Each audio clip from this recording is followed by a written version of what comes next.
And do you remember the video? I'll just play the video. I'll play this video first. This is for Jake Paul and Nate Diaz. So it's funny that Nate Diaz is like actually scared to fight me in MMA. Actually, sign the contract, big boy. Sign the contract. So Nate finally like replied to him because he didn't say anything afterwards when Jake Paul wanted to fight him in MMA. But then Nate says, "Sign the contract, scary, and not in 12 months from now, and in a shitty organization." So he's actually entertaining it. I don't know how yeah, but Nate's not going to fight in the PFL. I'm with Nate on this. Like, yeah, I'm down to fighting MMA, but why would Nate lower his standards? Go the PFL's a shit show, dude. Like, why would you go fight in the PFL? I'm just thinking they pay him a grip. Nah, fuck that. Nate's a UFC guy. Like, he's still in cahoots with the UFC. He was backstage, you know, he's throwing water bottles, whatever, doing his shit.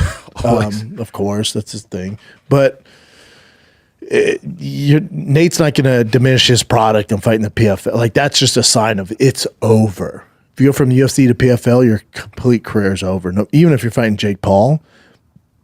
So the problem here is Dana's going to have to play nice and sign Jake Paul to one fight deal in the UFC. Maybe Do you like that's money? What he's teasing. Jake's teasing that? Maybe that's Dana's big tease. Boom! Bing. That's it. That's it. That would blow me hard. I've just seen Jake Paul walk out to the UFC octagon. Yeah, I can. I'm getting a little blown right now too. That would do it. That would do it more so than Francis for me. Dana, hey, can't stand this fucking kid. You know, he's going to do his thing. But numbers are numbers. Nate wanted to fight. If they're going to do it, we want him to do it here. Nate's a UFC guy. July 4th, July 3rd, Nate Diaz, Jake Paul, co-main event. Yeah, that'd be freaking huge. That's the news. Yeah. That's what it is. Because Jake could do it. Yeah, and Jake is with PFL. The PFL owner or co-owner said that they definitely want to do a cross promotion, and then that Turkey, I forgot his name, but you know what I'm talking, Turkey guy. That's never happening. So here's the thing. The UFC's never going to co-promote with PFL, GFL, BFL, LGBTQ, barbecue, GLA, whatever it is. That's never happening. So Dana's going to go, cool, we'll entertain this. PFL has nothing to do with this. Because by them co-promoting with PFL gives PFL all the legitimacy in the space. That gives them a threat for years to come. UFC's never going to do that.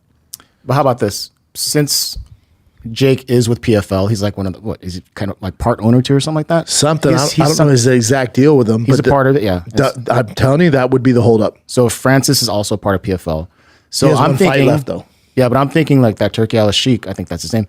He has so much power, so much money to where he can convince the PFL owner to be like, all right, we're going to pay you this much. We're going to have it in the UFC. So they're not necessarily cross promoting, but they get permission. That's fine to do that. Yeah. See, that would work. It's not, if they have permission, but there's going to be, PFL's not going to touch this. UFC would never go, PFL collab with UFC. Never. That ain't happening. Yeah, as far as like, you're not going to fight Nate Diaz, one of the biggest stars in the sport of all time, and then PFL gets to piggyback on that and look like a legit company when all they're doing is inflating numbers and talking shit about the UFC with their terrible fucking roster, which leads us to GFL. They announce all this stuff. I will never understand this. People that have been around the sport long enough know you've seen Affliction, you've seen IFL, you've seen Strike Force, you've seen Ryzen, you've seen all these leagues pop up, and none of them ever work out. They eventually all fade out. And I when I saw the GFL news, it was announced on Ariel's show. Shout out to Ariel. And what they're doing is it's a team concept, right? Which is IFL. Okay. And then they announce all these names on there, which is a whole nother issue, but they announce all these older names on there. I assume the funding and the money comes from this, from guys in whatever the tech space or hedge fund investors that don't know flying shit about mixed martial arts. They have no clue. They have no clue, and they're the ones that just keep losing their ass over the years investing in these horrible organizations to compete with the UFC. The UFC is the UFC, dude. It's the NFL. It's the NBA. There's a reason there's no other leagues that can compete with the NFL. Rock tried his bullshit, but all it is a, hey, you like NFL? Well, why don't you check out, we're not going to do it the same season, we'll do it around it, a much watered down version of the product you love. It's never worked out for anybody, especially in fighting. Someone needs to get in their ear. I mean, the reason I like it is these fighters get paid.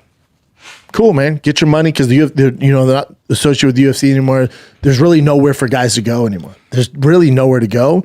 So I like that. Hell yeah. These dumbass Silicon Valley or hedge fund investors want to get these fighters, my friends, paid. Fuck, do it, dude. Get your money, son. Hell yeah. I like that.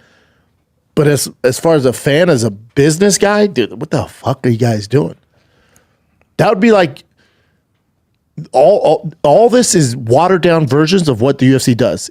Just because they're teams doesn't make it different. IFL did it. They ended up going bankrupt. This isn't anything new, but they repackage it, being like, look at this, but still just a shitty version of the UFC. Is there any debate that UFC doesn't put on enough fights for you? So many. I love it. I don't need more. My complaint with the UFC is not more, just more quality, but it's tough when you have that many cards. So it's not that and they're year round too. It's not like the NFL where there's a season. The UFC is year round. I don't know too many people. I mean, I wish there's a fight every weekend. I love it. It's my passion. I'd watch it. I'll take more watered down cards for more fights. I like that, but it has to be UFC. Because I know if they're at that level, they have the potential to go on to be greats, or they're fighting the best organization of all time. So I'm going to invest my time, my free time, into these guys I don't know. But we know that if they're in the UFC, they're the best of the best. We know what it took to get there, and this is the NFL, and you're seeing mixed martial arts at the highest level. When we watch these other leagues, they've already made the run at the UFC. It didn't work out, so then they're forced to go here. Or they had great runs in the UFC. They're older. They can't compete. So now they're over in this league because the competition's lighter, but they're still getting paid. We know what it is. It'd be like investing in, it's no different. Mr. Beast owns YouTube, right? And then you go to a hedge guy, go, dude, I got an idea. You love Mr. Beast, right? Like averages, 500 trillion views on YouTube every episode, right? Think of Mr. Beast, but just not as good. It's called Mr. Least. It's just like him. He's doing the same antics, but we don't have the same budget. We don't have the same resources. Our cameras aren't as good. Our staff's not as good. Our marketing's not as good. We're not going to get the same sponsors, but it's going to be the same type of thing. Anybody would go, well, that doesn't make fucking sense. Why wouldn't I just keep watching Mr. Beast? If that's the best, highest quality, most entertaining, why would I invest in a shittier product? Why wouldn't we just keep watching this? Because there's a space, man, clearly. Look how many fans he has. People are dying for more. No, they're not. He puts out videos all the time. No, he's not. These guys, these investors, Silicon Valley, whoever the fuck's, the Saudis, whoever's fucking funding this bullshit, I don't understand. And then they'll all start off with the same narrative. If you've been around long enough like I have, it's all the same narrative. Equal rights, fighter pay, we're about the fighter first, we're going to give them equity in the company, all this bullshit. And then about a year goes on and you see how fighting actually works and you go, oh, fuck. We're not making any money. There's a reason the UFC's been around for so fucking long. They have the model. Do you agree with it? Maybe not. Can they pay the fighters more? Maybe, but they don't. They figured it out. They're the only organization ever in the history of combat sports to earn a profit.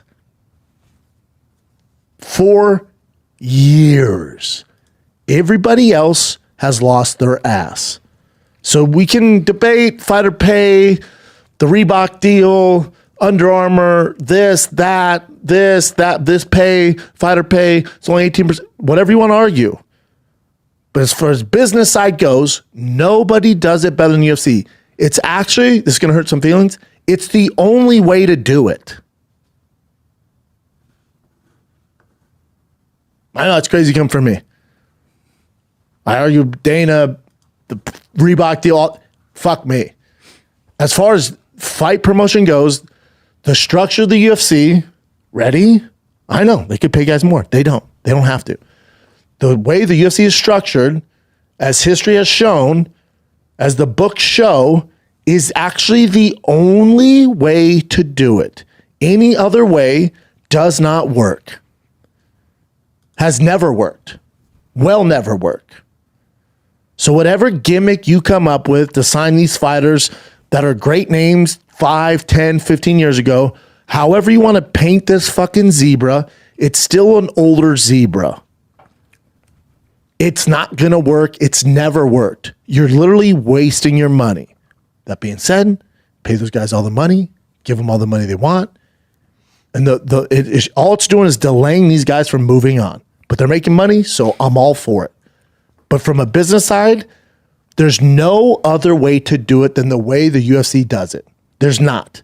If you have an argument, I'd love to fucking hear it. What's your sample size? Affliction, out of business. IFL, out of business. Bellator, out of business. PFL, maybe another 2-3 years. Who else you got? Strikeforce, out of business. Pride, out of business. UFC, the leader in combat sports by billions. And y'all want to argue that this UFC doesn't, could they change some things? I'm sure. But if they're doing a case study on mixed martial arts in 50 years, the UFC business structure will go down as the greatest to ever do it. And this is going to hurt feelings. There's no other way to do it and make a profit. It sucks. They should get paid more, but they're not. And you guys still watch. It's the only way to do it. People say, oh, but they're only paying 18% like the NFL, like the NBA. They're not the NFL. They're not the NBA. They're not. But they're athletes. I know. But they have a union. I know. But they should get 50% pay. Maybe. Do you know the books on the UFC? I don't. All I know is year after year, the most profitable organization in the fight space of all time, and they're getting bigger and making more money year after year after year. There's no other way to do it and stay alive. All these other organizations keep popping up, and they just fall to the wayside.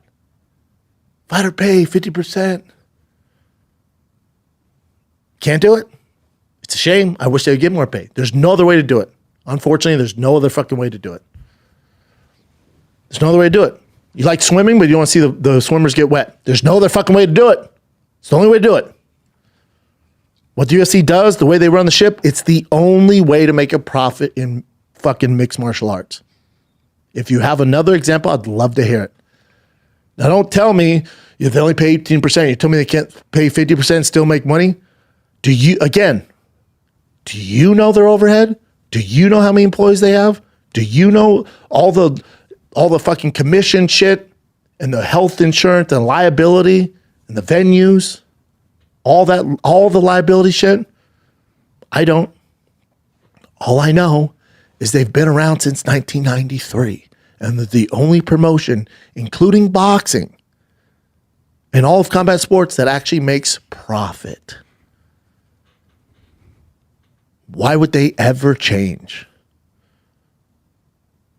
They're not going to. They don't have to. Because the record shows it's the only way to actually do it. GFL, I give them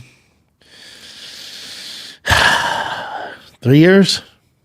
Depends if it's Saudi funded. They keep burning the candlelight at night, keep it alive until eventually those guys go, fuck, they're right, man. We can't keep throwing money at this shit.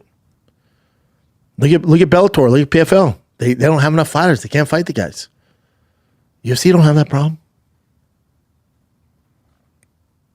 They don't have that problem at all. Guys are so disgruntled in these other leagues. I'm not active enough. This is my job. I can't get paid. There's not contenders. I saw a GFL and went, oh, God, again? Here we go again. Good luck, though. What else you got, Jen? Alexander Gustafsson, who's now also a part of GFL. He's will most likely accept a deal for BKFC as well. God damn, who the fuck is fighting Gustafsson in BKFC, dude? Good luck, dude. I've seen that guy with my own eyes spar 10 rounds in just boxing against a fucking high-ranked boxer and beat the piss out of him and then jump in, no rest, jump in and beat the shit out of me when I was getting ready for Mitrione. We're on the same card. And some say he stole that night with the greatest performance of all time, even though he lost. Some thought he won.